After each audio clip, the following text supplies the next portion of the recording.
Monggo.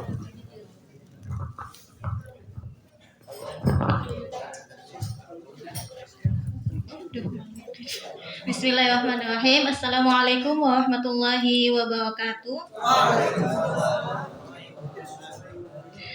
Yang terhormat kepada Dewan Mustasya PCNU Tunisia, kemudian Dewan Syuriah PCNU Tunisia, kemudian selanjutnya yang terhormat ke Dewan Tanfidiyah serta jajarannya PCNU Tunisia, dan para nahdiyin dan fatayat NU PCNU Tunisia yang kami banggakan. Alhamdulillahirabbil alamin wa bihi nasta'in wa ala umuri dunya waddin wassalatu wassalamu ala asyrafil anbiya'i wal mursalin wa ala alihi wa ashabihi ajmain amma ba'du. Nah, sebelum ke pembahasan kita, ke inti pembahasannya yaitu mengenai peran Masjid Zaitunah dalam membangun peradaban tokoh dunia, Ketua Tanfidiyah kita request nih, coba ini sejarah Tunis secara secara umum, secara singkat banget. Jadi sebelum kita, karena Jami' Zaitunah itu letaknya di Tunis, maka selayaknya kita tahu keistimewaan Tunis itu apa sih gitu. Nah, kota Tunis sendiri yang merupakan ibu kota Tunisia itu sejak 1976 sudah masuk daftar warisan peradaban UNESCO, peradaban dunia, di mana kota Tunis itu dianggap sebagai kota terbesar dan terkaya akan peradaban Islam, di mana di Tunis ditemukan kurang lebih 700 monumen yang terdiri dari masjid, zawiyah, madrasah-madrasah, serta istana. Nah, otomatis 700 monumen itu hasil dari banyaknya peradaban yang mewarnai Tunisia, bukan? Nah, peradaban itu bisa kita golongkan menjadi dua, yaitu peradaban pra-Islam dan peradaban setelah Islam. Di peradaban pra-Islam sendiri itu kurang lebih ada 5 peradaban besar. Yang pertama itu Kapsian yang berada di Gafsah dan Gabes. Kemudian setelahnya ada peradaban Romawi. Setelahnya itu ada peradaban Kartago yang pusat ibu kotanya itu di Kartaj. Kita tahu ya tempatnya, kita masih bisa kunjungin. Kemudian setelahnya itu ada peradaban Romawi, kemudian peradaban Vandal setelahnya, yang terakhir itu peradaban Bizantium. Kemudian selama 1 abad barulah Islam masuk ke Tunisia, yaitu tepatnya pada tahun 80 Hijriah pada masa Hasan bin Nu'man. Nah, di dalam masuk ke era Islam itu kurang lebih ada 7 daulah atau dinasti yang mewarnai Tunisia. Yang pertama itu ada dinasti Aghlabiyah. Ini aku sebutin nama-nama dinastinya aja. Dinasti Aghlabiyah, kemudian ada Fatimiyah, kemudian ada Khurasan, Muwahhidun, setelahnya itu ada Hafsiyah, setelahnya ada masuk penjajahan Spanyol, kemudian Utsmani masuk, kemudian penjajahan Prancis, sampai setelah itu pada tanggal 20 Maret 1956 Tunisia merdeka. Untuk sejarah singkatnya seperti itu ya, garis besarnya. Nah, seperti halnya yang kita tahu bahwasanya ketika pasukan Muslim itu masuk ke sebuah daerah untuk menaklukkannya, maka hal yang pertama dibangun adalah sebuah masjid. Nah, masuk ke peran sentral masjid secara umum, di mana di Tunisia itu kurang lebih ada 3 istilah dalam penamaan sebuah tempat yang dijadikan tempat sholat. Yang pertama itu ada jami, seperti yang kita tahu ya, ada jami, kemudian musola, kemudian jami, masjid, kemudian musola. Nah, lalu apa sih bedanya? Kalau di Indonesia, misal di Indonesia kita kan taunya masjid sama musola. Nah, kalau di sini ada jami, masjid, dan musola. Nah, jami ini memiliki peran lengkap ya.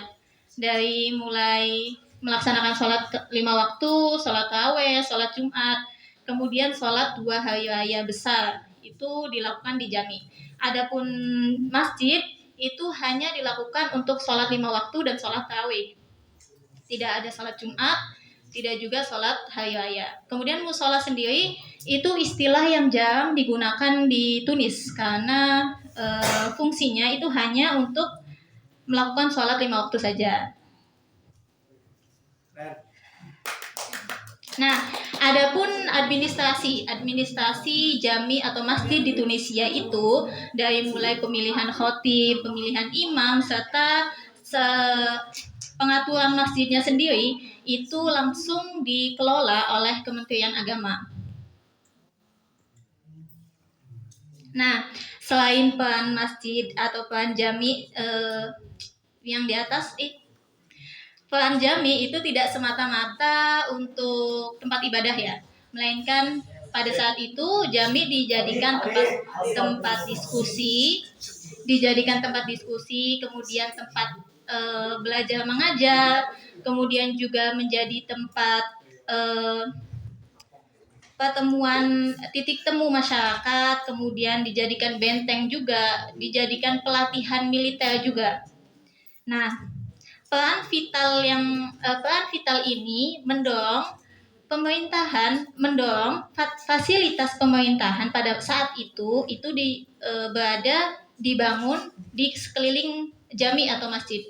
Ya karena itu masjid itu memiliki peran yang tidak hanya satu untuk ibadah saja, melainkan multi peran. Jadi memiliki banyak fungsi.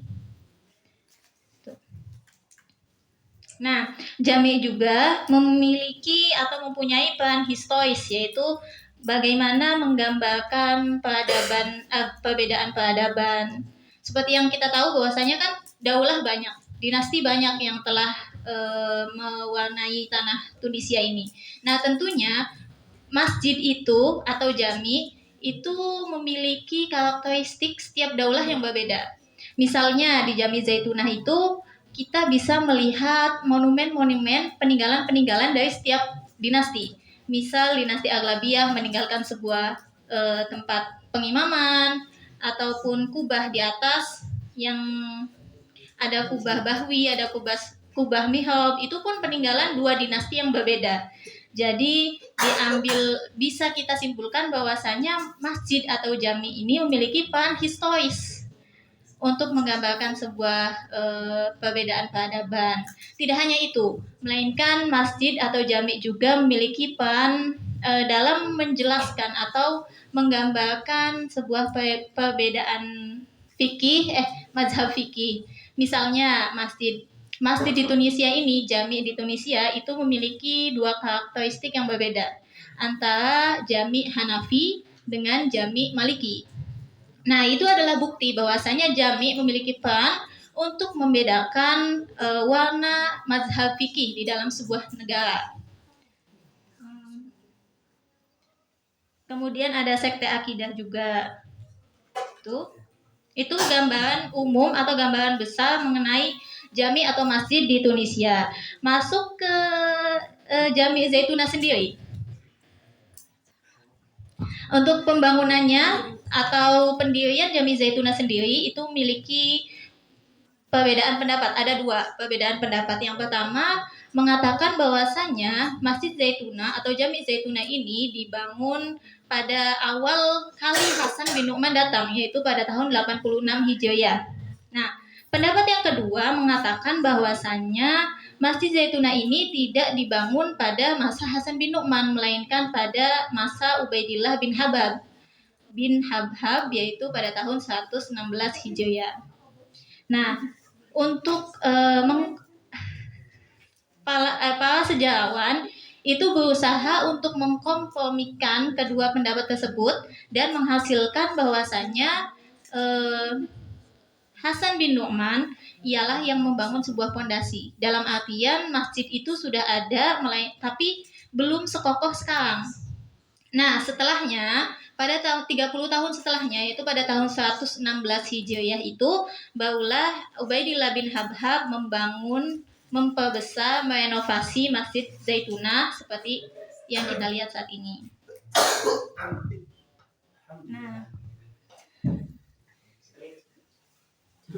Nah, seperti halnya yang kita tahu juga, sebagaimana Masjid Zaitunah ini merupakan tonggak keilmuan Afrika ya, merupakan cakrawala keilmuan, dan begitu juga Universitas Zaitunah juga merupakan universitas tertua di dunia, yang mana keduanya itu Al-Qarawiyyin, kemudian Al-Azhar dan lain sebagainya itu. Nah, pada masa pemerintahan dinasti Hafsiyah, pada masa pemerintahan dinasti Hafsiyah ini merupakan masa kejayaan Zaitunah, di mana kerajaan sangat memperhatikan dengan membangun madrasah-madrasah yang ada di sekeliling Jami Zaitunah. Semisal ada madrasah Syama'iyah, kemudian madrasah Taufikiyah yang sekarang menjadi Universitas Universitas Hadoh. Nah, itu dulunya merupakan madrasah Taufikiyah yang dibangun pada Daulah Hafsi, pada masa Daulah Hafsiyah. Kemudian Daulah Hafsiyah juga karena sangat perhatian kepada pendidikan, ia membangun 3 maktabah di Jami Zaitunah. Ada maktabah Ubaidillah, terus maktabah Farisiyah, Utsmaniyah. Sekarang masih bisa dilihat tapi sudah tutup. Nah, itu adalah bentuk perhatian sebuah dinasti yang menghantarkan Zaitunah itu menjadi unggul pada masanya pendidikannya. Nah, setelahnya juga itu dinasti Utsmani masih memberikan perhatian dengan membangun madrasah-madrasah selanjutnya seperti Madrasah Sulaimaniyah, Muadiyah, Uswiyah dan lain-lain.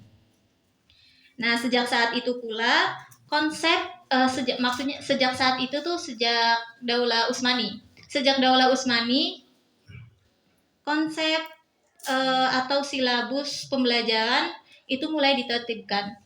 Yang tadinya hanya memegang mazhab Maliki pada dinasti-dinasti sebelumnya dan hanya memiliki 8 mata pelajaran pada masa Umayyah ini, karena notaben pemerintahan itu ke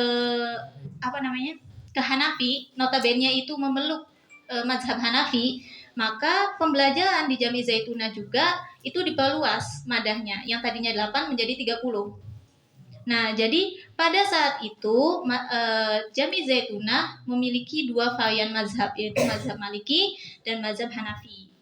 Kemudian sistem pengajaran pun itu mulai diketatkan dengan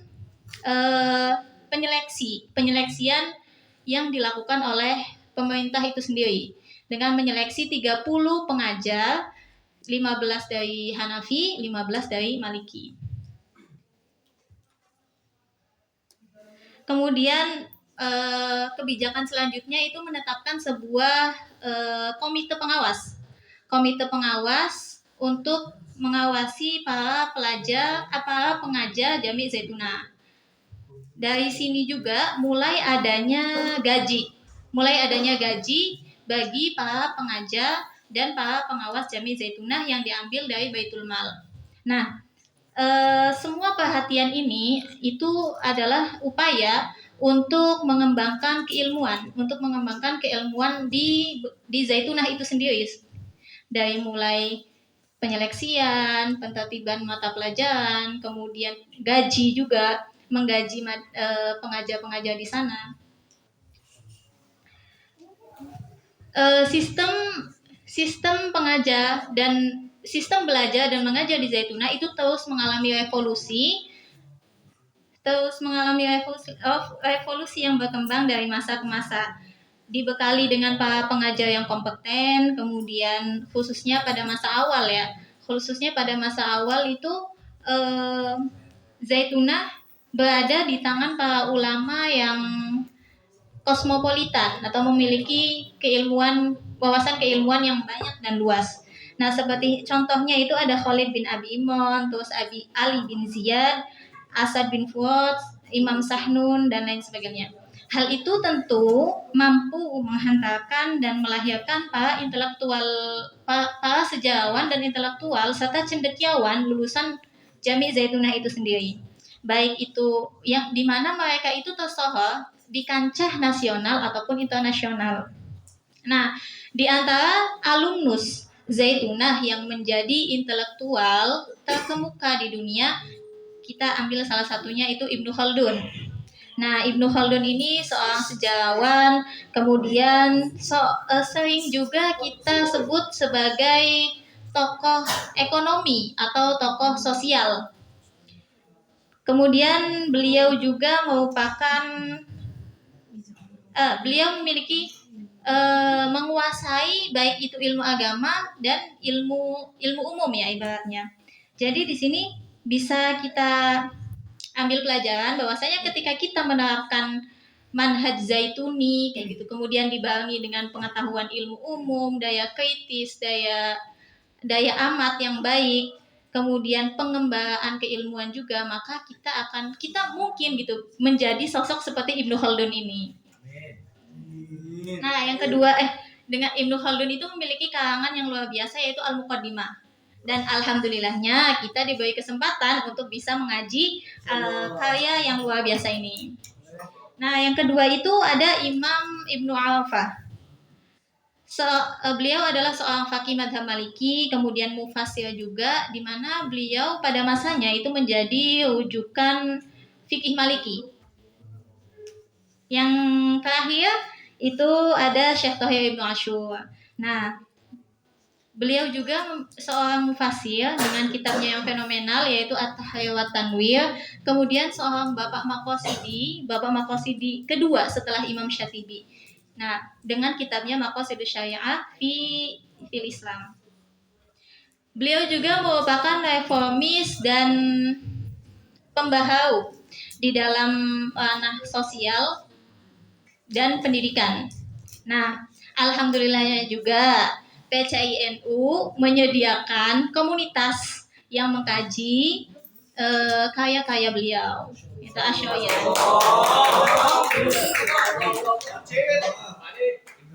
Nah,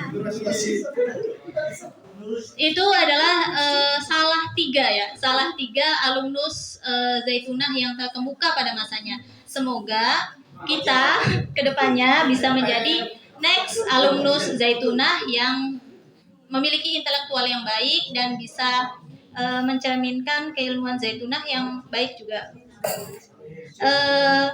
Harapannya semoga dengan sepenggal atau sekelumit sejarah dan keistimewaan mengenai keistimewaan Tunis dan Zaitunah, dari situ kita bisa membangkitkan rasa semangat kita dan rasa cinta kita terhadap tempat di mana kita belajar, di mana kita menuntut ilmu sekarang. Sehingga kita ada motivasi gitu ketika pulang, kita harus menjadi the next nih. Kita bisa mengambil semangat mereka terus menjadi terus lebih baik ke depannya, dan sampai kita itu bisa mengimplementasikan, kita bisa menggambarkan manhaj Zaituni yang benar, yang layak dimanapun kita berada. Mungkin cukup sekian dari saya. Wassalamualaikum warahmatullahi wabarakatuh. Kurangnya banyak.